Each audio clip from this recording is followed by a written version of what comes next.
அனைவருக்கும் வணக்கம். நான் பிரபாகரன், ஜோதிடர், சென்னை பேசுறேன். இப்ப இந்த குரு ஸ்தான பலம் பெற்றிருந்தாலும் ஸ்தான பலம் இழந்திருந்தாலும் என்ன பலனை செய்வார் தான் சொல்ல போறேன். இப்ப லான் போன்ற லக்குனம், அதுல இருந்து குரு எந்த இடத்துல இருக்கிறாரோ அந்த இடம் தான் அவருடைய ஸ்தானம். அதுல பலம் பெற்றிருக்காரா இல்ல பலம் இழந்திருக்காரா, அதை பத்தி தான் இப்ப நான் சொல்ல போறேன். கருத்தில் கொண்டு பயன்பெறுங்க. குரு ஸ்தான பலம் பெற்று திகழ்ந்தால் ஜாதகர் தம் இனத்தாருக்கு வழிகாட்டும் சீலராக இருப்பார். நல்ல குணமும் பெருந்தன்மையும் உடையவராக இருப்பார். கல்வி ஞானம் இதில் வல்லவராக திகழ்வார். தூய்மையானவராக திகழ்வார். சகல பாக்கியங்களை பெற்று திகழ்வார். கால்நடைகளால் கூட அவருக்கு நன்மை ஏற்படும். தயவு தாட்சியம் மிக்கவராகவும் அரசர் போன்று உயர்ந்த நிலையில் வாழ்வார்.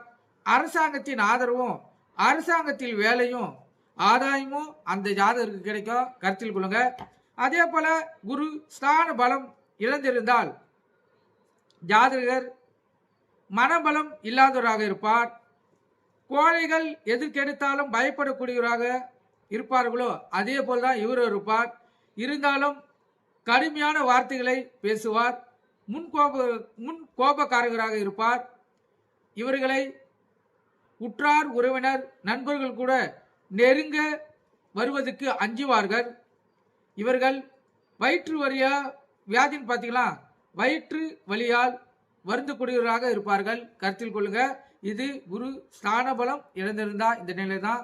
கருத்தில் கொண்டு பயன்பெறுங்க. நன்றி, வணக்கம்.